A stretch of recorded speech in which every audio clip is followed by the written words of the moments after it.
जितने लोग आस्था पर सुन रहे हैं, जितने लोग फेसबुक यूट्यूब पर सुन रहे हैं, मैं निवेदन करूंगा, मेरा बाबा क्या देगा ये तो मेरा डमरू वाला ही जान सकता है, मैं बताना।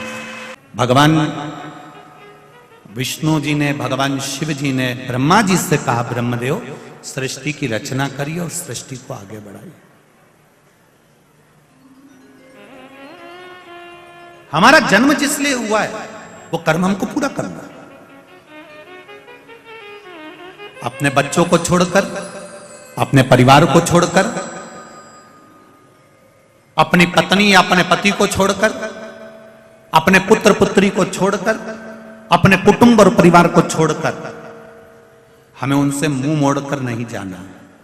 मुझे इग्नोर करने की गलती मत करना। मैं हूं देवों का देव महादेव, जो इस कथा को पूरा सुनेगा, वीडियो को लाइक करके कमेंट में हर हर महादेव लिखेगा, उसके परिवार पे मेरी कृपा हमेशा बनी रहेगी।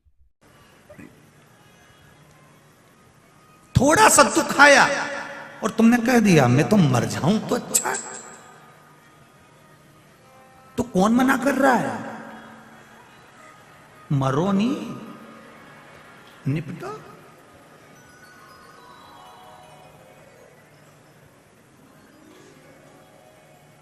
पर नहीं मरूंगी मैं अभी दिवाली पे तो हमने फ्रिज लिया है, फ्रिज का पानी दूसरा पिए और मैं यूं ही मरीज जाऊं, नहीं मरो। मानव का शरीर मिला इतना जोरदार मिला है, 84 लाख भी योनि है ये मनुष्य का शरीर। 83,99,999 योनि काटने के बाद ये शरीर मिला। कितनी योनियां काटी रे, माता का जू बने और किसी ने निकाल के ना अंगूठा पे धर के निपट ही दिया।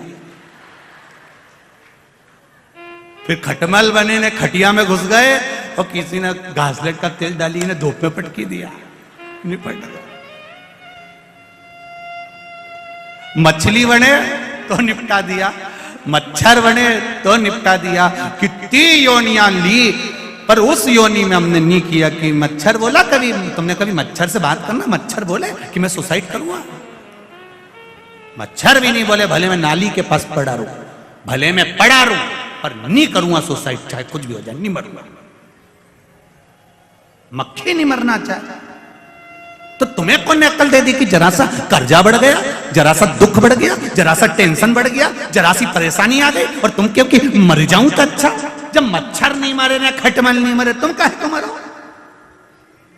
नहीं मरो, जा। कर्जा ही हुआ है ना, देखा जाएगा।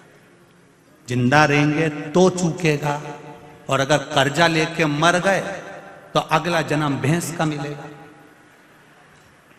और भैंस का जन्म मिलेगा तो जिसका कर्जा है उसी के घर में रहेंगे और वो सेठ जी दिन भर दूध निकाल निकाल के पिएगा।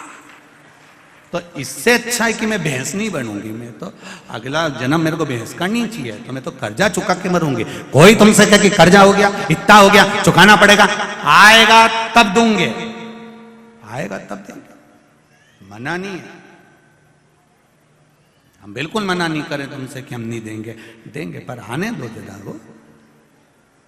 तो इतनी, जब तुम्हारे पास 1 रुपया भी नहीं है तो इतनी खुश होकर तैयार वैयार होकर कथा में काय हो जाती है? नो, सियोर वाला महाराज बोला है, भगवान की कथा में मुसद्दी लाल जैसे नहीं जाता।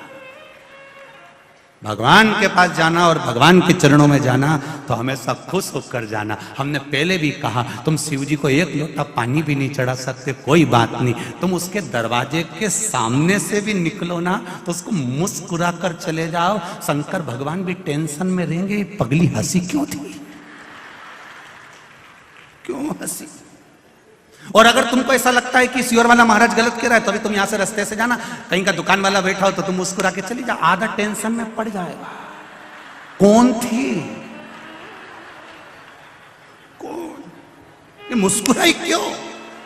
और रोज 2-3 दिन उसको मुस्कुरा के चले जाओ, रात की रोटी चली जाएगी पापड़ा की, रात भर सोचेगा थी कौन? 82 साल की थी, धोला धोला बाल था, मुंडा में 6 दांत थे, पर दुकान के सामने रोज आती है और रोज हंस के जाती है। वो भी अपनी पत्नी से कहेगा एक बुढ़िया बहुत परेशान करके रखी, मेरे को रात रात भर नींद नहीं आ रही। क्यों, क्या हुआ? बस वो दरवाजे के सामने आए, दुकान के सामने, और मुस्कुराए और चली जाए। तुम मुस्कुरा दो, नींद उसकी गई जाए। तुम एक बार शंकर जी के मंदिर चल जाओ, पानी भी नहीं है, लोटा भी नहीं है, जल भी नहीं है, बेलपत्र भी नहीं है, पर रोना नहीं उसके मंदिर में जाकर, मुस्कुरा कर जाना, नींद उसकी उड़ जाएगी कि मेरा है, ये मेरा है। इतना कर्जा है इसके माथे पर, इतनी तकलीफ में चल रहा है, इतना दुख है इसकी जिंदगी में, तो भी मेरे मंदिर में मुस्कुरा कर आता है। तो पार्वती जी भी शंकर जी से कह देगी और मत सुनो। बेचारी रोज मुस्कुरा के आती है, इसलिए आती है कि तुम कुछ तो कह दो। शंकर जी ने भी कह दिया, आ जान दे मेरे मंदिर के सामने, आ जान दे जरा। और जो मंदिर के सामने मुस्कुरा कर गई, शिव जी ने भी कह दिया जा, अब ऐसी ही मुस्कुराती रहे जिंदगी भर आनंद कर। अब तुम रोज रो रो के जाओ, भगवान में तो गणी दुखी हुई गई, भगवान में तो बड़ी दुखी हो गई। तो भगवान, पार्वती जी भी शंकर जी से कह रही, तो रोज का रोना यही है। भगवान भी कह देगा, ओ रोती रहे, जा मुस्कुराओ उसके दरवाजे पर, स्माइल प्लीज। फोटो वाला भी कहता है, कैमरा लेके 1 मिनट, कितनी देर लगे फोटो खींचने में? बोलो री इंदौर वाली जी जी, कितनी देर लगे फोटो खींचने में? 1 क्षण, केवल बटन दबी और फोटो खींच गया। अब इतनी सी देर लगी और फोटो वाले ने तुमसे कितनी बड़ी बात कह दी, ए अम्मा स्माइल प्लीज। फिर अम्मा तुरंत पल्लू वल्लू ले, अम्मा के भी मालूम है कि अगर फोटो बिगड़ी गया नहीं तो कई काम करनी था, कई काम करनी।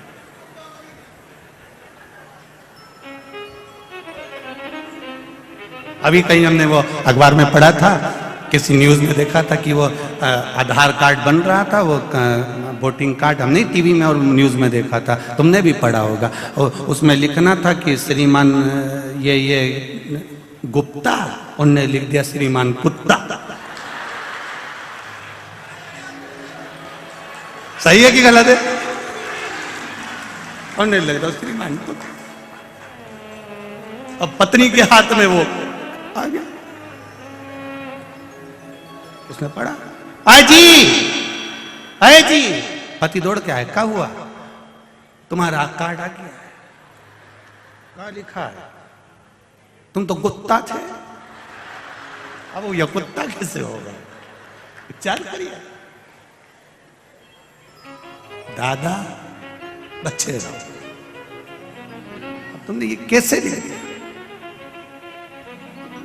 उसके द्वार तक जाओ, दुनिया कहे कहने दो, फोटो वाला 1 सेकंड लगा था, 1 सेकंड में खटका दबा, फोटो खींच गया। और फोटो खींचा, बस उसने बोला स्माइल प्लीज। उसने क्यों बोला? 1 मिनट की स्माइल 1 सेकंड की दी है और फोटो अच्छा आ गया। तुम्हारी 1 मिनट की स्माइल से अगर फोटो सुधर सकता है तो तुम्हारी 1 मिनट के भजन से जीवन सुधर सकता है।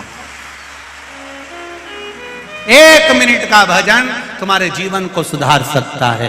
करो भजन, भगवान की भक्ति, 1 मिनट का समय निकालो, भगवान के मंदिर जाओ। हम पहले भी कहे 24 घंटा परमात्मा ने दिया है, 24 घंटा भजन नहीं कर सकते तो कम से कम 12 घंटा करो। 12 घंटा नहीं कर सकते तो 6 घंटा करो। 6 घंटा नहीं करो तो 3 घंटा। 3 घंटा नहीं करो तो 2 घंटा भजन करो। 2 घंटा नहीं करो तो 1 घंटा करो। 1 घंटा भजन नहीं करो तो 15 मिनट। 15 मिनट नहीं करो तो 5 मिनट। 5 मिनट नहीं करो तो 1 मिनट करो।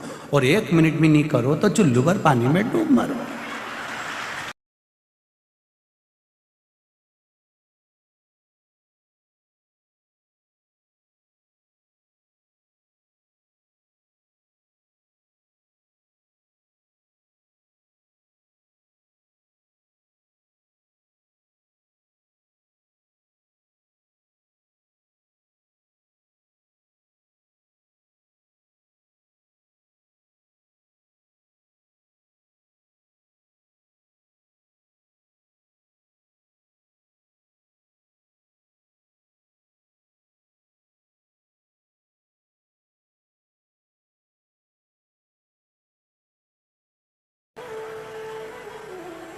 एक बात अपने जीवन में उतार कर रखी है, परिवार, कुटुंब, रिश्ते नातों से हमको मुंह मोड़कर नहीं जाना।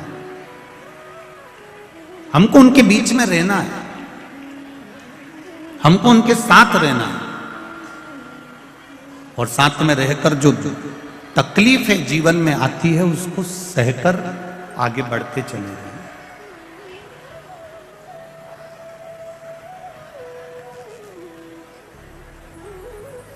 देखा,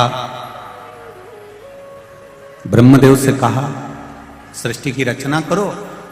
ब्रह्मा जी ने जंघा से मनु और शत्रुपा को प्रकट कर दिया, हृदय से दक्ष जी को प्रकट कर दिया। उत्तानपात, प्रियवत, देवहूति, प्रसूति, आकुति ऐसी कन्याओं का वर्णन। हृदय से ब्रह्मा जी ने दक्ष को प्रकट किया।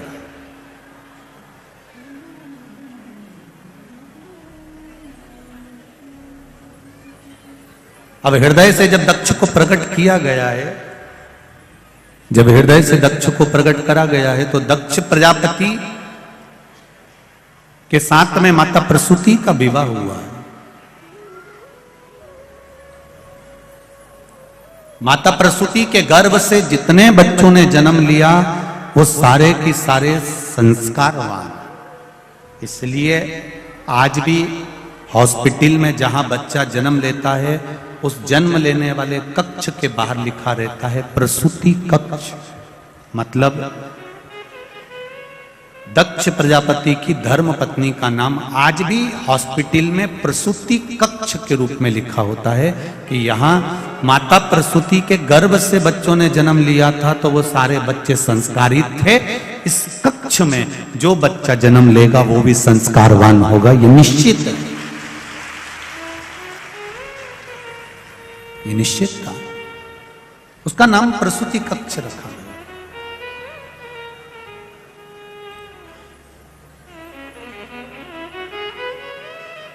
शिव महापुराण की कथा एक बहुत अच्छी बात कहती है, जरा ध्यान दीजिएगा। धन चले जाएगा तो वापिस आ जाएगा,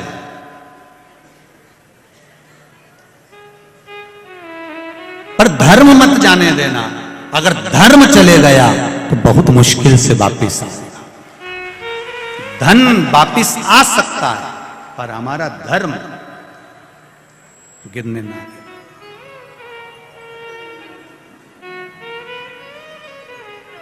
बहुत अच्छा लगा जब कोरोना महामारी का क्रम चल रहा था। आप लोग तो सब इंदौर के निवासी हो, आप लोगों को तो मालूम होगा। हम तो केवल कुछ थोड़ा बहुत अखबार आदि से जो देख लेते हैं, मीडिया पर पढ़ लेते हैं, उसका स्मरण रहता है। कोरोना महामारी में कितना कितना त्राही त्राही मची, हर तरफ कहीं ना कहीं हाहाकार मचा हुआ था।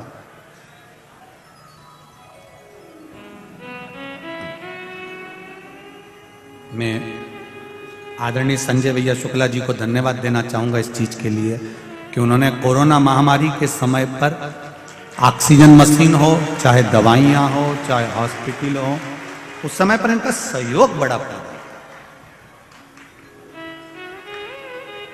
और सत्यता है, ये एक धर्म की जो ध्वजा है, ये सम्मुख होना चाहिए।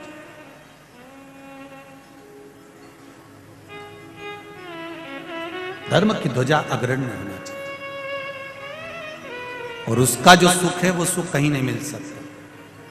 कल रात्रि को यहां पर बहुत सारे लोग सोए हुए थे, इंदौर वाले लोग, आप लोग तो दर्शन करने आते होंगे।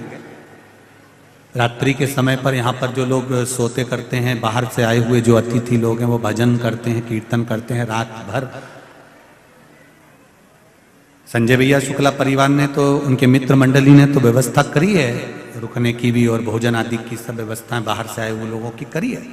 पर फिर भी मेरे इंदौर के जो दानवीर हैं, वो जब यहाँ पर रात्रि के समय पर आकर कोई बिस्कुट, कोई खिचड़ी, कोई कुछ बांट रहा था, उसके मैसेज जब हमारे सीहोर कुबेरेश्वर धाम पर गए, वीडियोस गए, बड़ी प्रसन्नता हुई कि मेरा इंदौर इंदौर है, ये साधारण नहीं।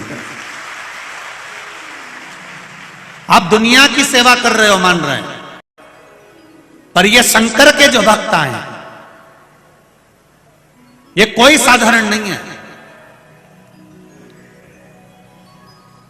इसी कथा के पंडाल में एक आईएएस ऑफिसर भी बैठी हुई है जो महाराष्ट्र से आई है, केवल कथा सुनने के लिए आई है और इसी पंडाल में सोती है और कथा सुनकर 7 दिन की चली जाएगी।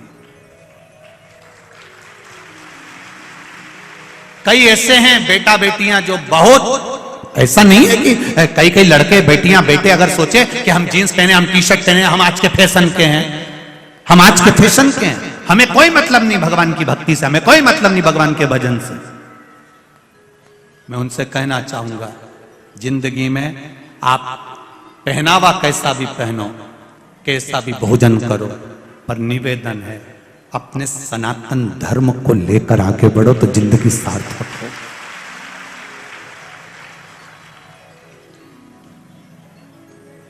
खूब वीआईपी बनो, पर इतने वीआईपी मत बन जाना रही मेरी जीजियों कि श्रद्धा जैसे 35 टुकड़े हो जाए। इतने वीआईपी मत बन जाना, खूब वीआईपी बनो, राशि ठाट रखो, एक मोबाइल की जगह 4 लटका के चलो। कौन मना कर रहा है तुमको? 2 हेडफोन की जगह 2-4 और घुसीड़ लो, कोई दिक्कत नहीं, कोई मना नहीं करेगा, कोई नहीं मना। पर निवेदन, सब कुछ छोड़ दूंगी पर अपना धर्म नहीं छोड़ूंगी, भगवत भजन नहीं छोड़ूंगी, चाहे कुछ। आज सबसे ज्यादा खुशी इस बात की होती है कि मेरी बेटियां, मेरे बेटे, छोटे छोटे बच्चे, ये नवयुवक बहुएं, ये पूरी सभा में आप ये पूरी कथा व्यासपीठ के सामने जितने भी माताएं बैठी हैं, इनमें 80, 85, 90 की तो कम मिलेगी, जितनी भी मिलेगी ना सब नवयुवक बहुएं मिलेंगी। इन्होंने ठान लिया है कि हम शिव की भक्ति करेंगे और आने वाली प्रेरणा देंगे, तो वो भक्ति कर रही है। इनमें देख लो कहीं की डोकरियों मिल जाए चीज जोरदार, और मिलेगी भी तो ओल्ड इज गोल्ड मिलेगी, तो ऐसे मिल जाएगी दमदार। तुम देखो पूरी कथा, ये उठी, प्रणाम प्रणाम प्रणाम, एक और उठी है, जय हो, एक और उठी इधर भी, धन्य है। नमन मेरी माओं को, प्रणाम करता हूं आपके चरणों को, धन्य। संजय भैया गजब तो करा, डोकरियों भी आई है। बैठो बैठो, प्रणाम करता हूं आपको, नमन नमन, श्री शिवाय। बैठो मां, बैठो बैठो, प्रणाम करता हूं आपको, बहुत बहुत भाव आपका, स्नेह, ये प्रेम है आपका, ये वात्सल्यता है आपकी, ये करुणा, और उसकी भक्ति के बिना कुछ भी नहीं। शिव कथा कह रहा है, अपना फर्ज मत भूलो। प्रसूति मैया का विवाह दक्ष प्रजापति के साथ हो गया, कई कन्याओं का जन्म हुआ, 60 कन्याएं जन्म ले ली, 27 तो चंद्रदेव के साथ किया, कई कन्याओं का। अब चंद्रदेव के साथ में जो कन्या भी आई, उसमें एक रोहिणी भी थी, जिस पर चंद्र बहुत आसक्त रहते थे, उनसे प्रेम करते थे, उनसे स्नेह करते थे। बाकी की जो धर्म पत्नियां थी उनकी ओर उसको देखते नहीं, बंदेश है, बाकी की जो धर्म पत्नियां थी उनको वो देखते भी नहीं।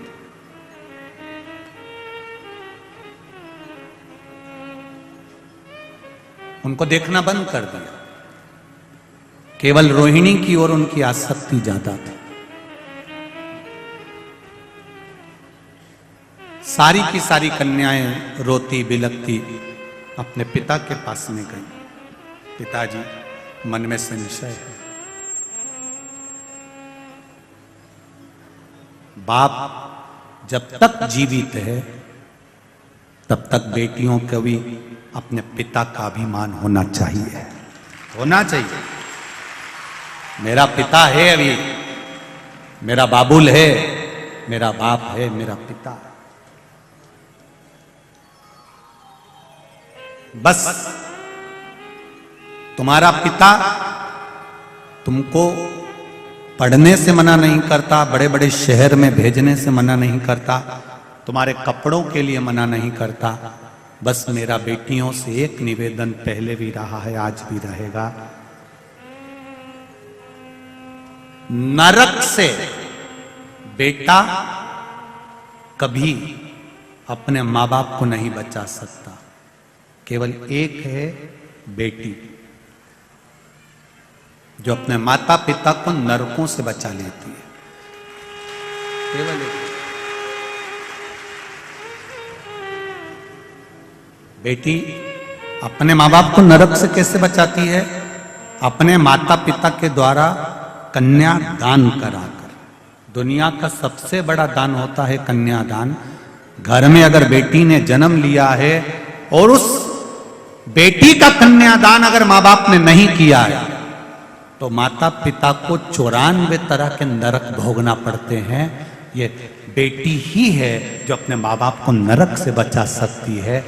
आप रहो कितने भी वीआईपी रहो, कितने भी ठाट से रहो, तुम कितने भी एंजॉय करो अपनी जिंदगी का, पर जब विवाह संबंध का समय आ जाए तो अपने माँ बाप के से जाकर कह देना, पापा आप बोलोगे, माँ आप बोलोगी, विवाह में वहां करूंगी। तब कन्यादान का मौका अपने माँ बाप को जरूर दो, जिससे आपके माता पिता को नरक ना भोगना पड़े, नरक ना भोगना। बेटी को अगर जीवन में दुख होता है ना, बेटा मां को प्रिय होता है, बेटी बाप को प्रिय होती है।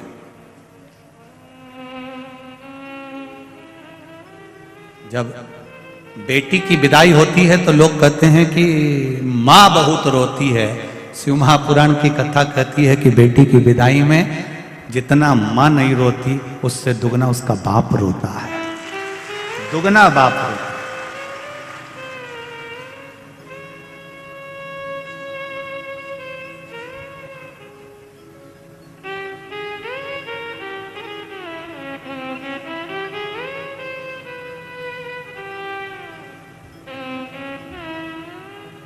पिता पुत्र को पूरी वसीयत दे देता है, पूरी जायदाद दे देता है। पिता बेटी को केवल एक कन्यादान देता है, और वो कन्यादान का जो फल होता है, हजारों अश्वमेध यज्ञ और हजारों सर्वतोमुखी यज्ञ कर लीजिए, और एक कन्यादान जिसको जन्म दिया है बेटी को, उसका कन्यादान कर लीजिए। वो मौका है, चुके ना, उसको छोड़े ना। सारी की सारी कन्याएं चंद्रदेव की बात लेकर अपने पिता दक्ष प्रजापति के पास में आ गई, और दक्ष प्रजापति के पास में आकर बोली, दक्ष प्रजापति के पास में आकर कहती हैं, पिताजी हमको थोड़ा सा दुख है। क्या दुख आ गया बेटी? बाप कह रहे थे अगर बेटी को दुख भोगना पड़े तो वो बाप किस काम का?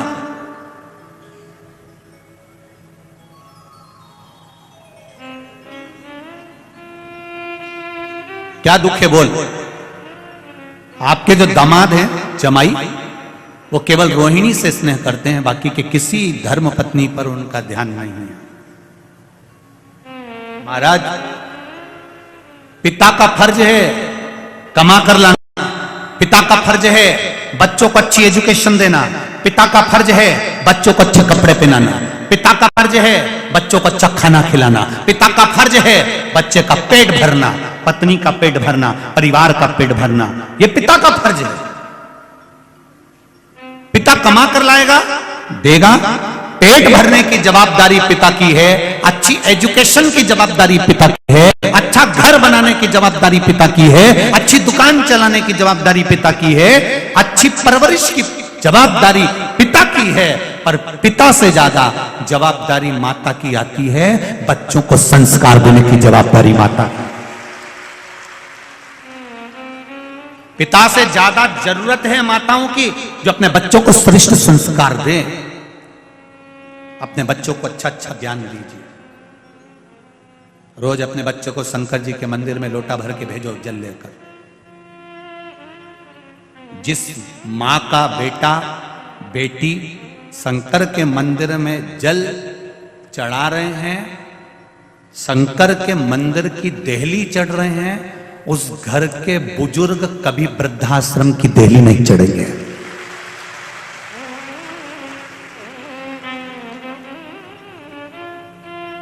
जिस घर के नवयुवक बेटा बेटियां, जिस घर के बच्चे शंकर के मंदिर की देहली चढ़ रहे हैं, शिव मंदिर में जा रहे हैं, एक लोटा जल चढ़ा रहे हैं, सफाई कर रहे हैं, शंकर के मंदिर में बेलपत्री चढ़ा रहे हैं, दिया लगा रहे हैं, उस घर का बूढ़ा आदमी कभी वृद्धाश्रम नहीं जाएगा। क्योंकि वो शंकर के मंदिर में रहकर जब सेवा करना सीख जाएंगे, शिव मंदिर में जाना सीख जाएंगे, अपने धर्म की ओर अग्रण्य हो जाएंगे, तो ये मेरा विश्वास कहता है कि वो कभी वृद्धाश्रम में अपने माँ बाप को नहीं भेजेगा, कभी नहीं भेजेगा, पढ़कर बढ़कर भी नहीं भेज सकता। लगाओ अंदाजा, तुम्हारे इंदौर में वृद्धाश्रम है? जाकर घूम के आना, भोपाल में भी है, सीहोर में भी है, सारे शहरों में वृद्धाश्रम है, एक बार घूम कर आना। किसी सब्जी बेचने वाले के माँ बाप उस वृद्धाश्रम में नहीं मिलेंगे, किसी ठेला चलाने वाले के माँ बाप वृद्धाश्रम में नहीं मिलेंगे, किसी जूता बनाने वाले के माँ बाप वृद्धाश्रम में नहीं मिलेंगे। वृद्धाश्रम में अगर बूढ़े मिलेंगे तो किसी अच्छे अच्छे पढ़े लिखी औलादों के माँ बाप वृद्धाश्रम में मिलेंगे। गवारों के नहीं, जो पढ़े नहीं है, लिखे नहीं है, कुछ नहीं है उनके पास में, ठेला चलाते हैं, तो भी कह देते हैं भूखा मर जाऊंगा पर अपने माँ बाप की सेवा करूंगा। कुछ नहीं है तो भी माँ बाप की सेवा में लगे हुए हैं। और आज के पढ़े लिखे जो कभी मंदिर नहीं गए, कभी देवालय नहीं गए, पूरी जिंदगी हम अप टू डेट बन के रहेंगे, अपने माँ बाप को वृद्धाश्रम में छोड़ दिए, तो तुम्हारी औलाद तुम्हें छोड़ेगी रे भेरू, छोड़ेगी?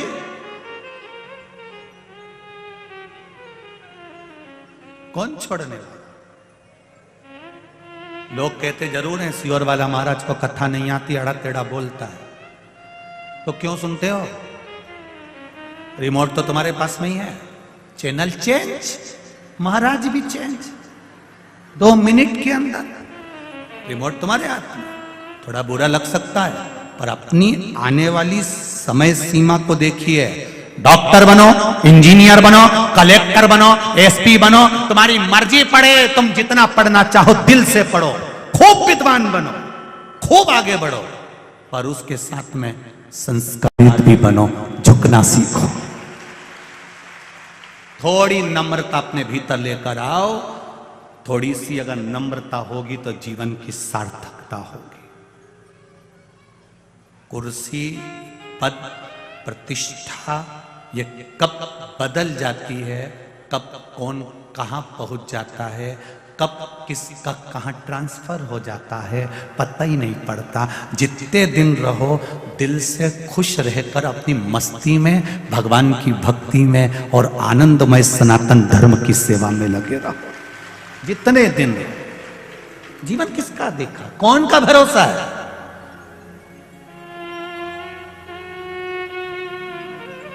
पापड़ बने की बने रह जाते हैं रीजीजियों, बड़ी की भरी बरनी रखी रह जाती है। आम का अचार डाला था, पूरा भरा की भरा रह गया और काकी नहीं पड़ जाती, सब धरा रह गया। कौन खाएगा, कौन पिएगा, पापड़ कौन सेकेगा, सब गया, गए, जीवन चला। अभी तुमने देखा ये कोरोना महामारी में कितना पैसा था लोगों के पास में, एक पलंग नहीं मिल पा रहा था हॉस्पिटल में, एक पलंग, एक वेंटिलेटर नहीं मिल पा रहा था। करोड़ों का धन होकर भी अगर कुछ नहीं है तो क्या धन की कीमत है। और ये देखा भगवत भजन, जिसने भगवान की अविरल भक्ति धारण करी, जब कोई नहीं आता तब मेरा डमरू वाला आता है और डमरू बजाकर चला जाता है। क्या है वो? दक्ष प्रजापति ने अपनी बेटियों को समझाया, तुम चिंता मत करो, तुम क्यों रोती हो, क्यों रोना? मैं दामाद को बुलाऊंगा, मैं चंद्रदेव को बुलाऊंगा। 12 ज्योतिर्लिंग में प्रथम ज्योतिर्लिंग है सोमनाथ। सोमनाथ का मंदिर बाद में, पहले चंद्र कुंड पहले। सोमनाथ कौन कौन गया हुआ? गए हो प्रथम ज्योतिर्लिंग का दर्शन करने? तो दर्शन करे होंगे आपने सोमनाथ में चंद्र कुंड के, जिस चंद्र कुंड से भगवान शंकर का शिवालय, भगवान शंकर का शिवलिंग जल के ऊपर आनंदित होकर ठहरता है।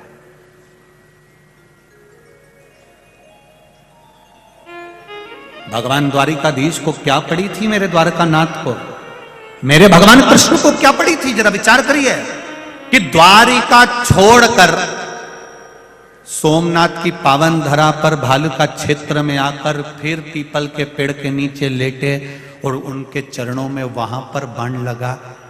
जरा विचार करो, जन्म कहाँ हुआ, कारागार में, मथुरा से गए वृंदावन, वृंदावन गोकुल करते बरसाना गोवर्धन, ब्रजभूमि को त्याग कर मथुरा, मथुरा से फिर द्वारका, द्वारका के बाद भी प्राण त्यागने के लिए आए तो सोमनाथ की पावन धरा पर आए।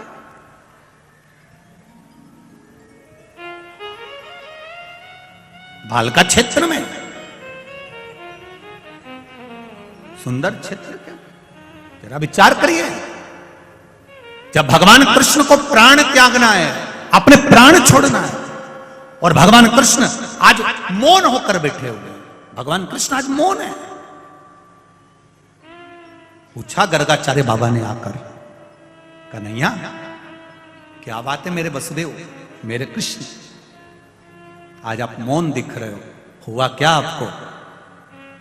विष्णु पुराण कहती है, कुर्म पुराण कहती है, गर्ग संहिता कहती है और श्रीमद् भागवत कहती है। गर्गाचार्य बाबा ने पूछा कि हुआ क्या है कि आज मेरा कृष्ण मौन होकर बैठा हुआ है, मेरा ठाकुर आज मौन है। भगवान कृष्ण कहते हैं मेरा जन्म कारागार में हुआ, आया मैं द्वारिका का राजा भी बना, मैं कुरुक्षेत्र के मैदान में युद्ध भी कराया है मैंने। उस मैदान के युद्ध में ना जाने कितने मरे भी होंगे, कितने मरे भी होंगे। बस अब इस शरीर को जब छोड़ूं, इस शरीर को जब मैं त्याग करूं, तब मैं सारे बंधनों से मुक्त होना चाहता हूं, सब बंधन छूट जाएंगे।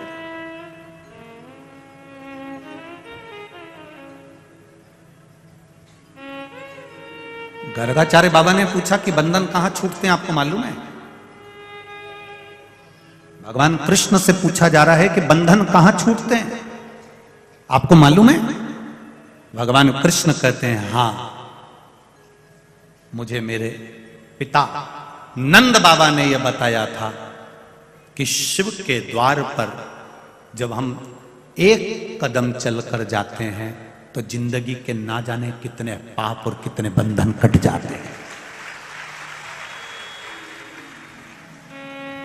ना जाने कितने पाप और कितने बंधन केवल शंकर के द्वार जाने से कट जाते हैं। अभी आपको कथा के शुरू में कहा था कि कबड्डी खेलने वाला पानी छूकर आता है। दुनिया के लोग कहें बहुत भीड़ पड़ रही है, ग्राउंड में जगह नहीं है, तो भी निवेदन है आधे घंटे की सुनने आना, रोड पर खड़े होके तो सुनोगे, द्वार तक तो पहुंचोगे, दरवाजे तक तो पहुंचोगे, उसकी चौखट तक तो पहुंचोगे, बस उसका सानिध्य एक पल का, एक घड़ी का, एक क्षण का मिल जाए,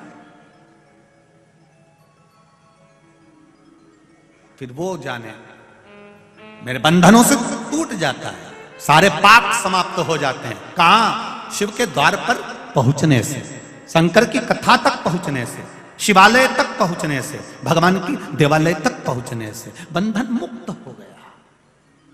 और होता है संसार के जितने लोग मरने के बाद शमशान जाते हैं, वहां पर बंधन छूटते कि नहीं छूटते, इनसे पूछ लो। ये जितने लोग जाते हैं आग लगाने के लिए मुर्दे में, उनसे पूछना। पहले चतुर लोग पूरे बंधन काट दो, धागा काट दिया, ये काट दिया, वो काट दिया, कपड़े वपड़े सब फाड़ फुड़ा दिए, बेकार सब उतार के चंदन का बूरा लगा दिया, घी चुकड़ दिया, सब कुछ आंखों पे कपूर रख दिया, ने निपटा ही दिया, ने जला दिया, आग लगा दिया, सब बंधन से मुक्त। अब बेटा रोते रोते कह रहा है शमशान में पिताजी जल गए, ताऊ, काका, दादा, परदादा, आग लगा दी तुमने, अब यहां कौन रहेगा, मेरा दादा अकेला रहेगा। तब परिवार के लोग कहते हैं ऐसा मत बोलो, अब ये बंधनों से मुक्त हो गया है। बच्चे ने पूछा बंधन से मुक्त कब होता है व्यक्ति? तो कहा जब वो शिव की शरण में जाता है। शंकर भगवान शमशान में रहते हैं, जो उनके पास गया वो बंधनों से मुक्त हो गया। फिर कोई बंधन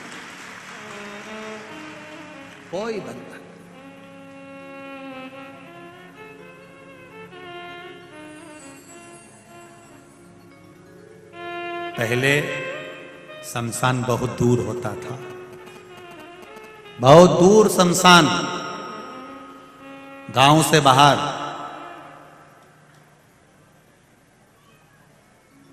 अब बड़े बड़े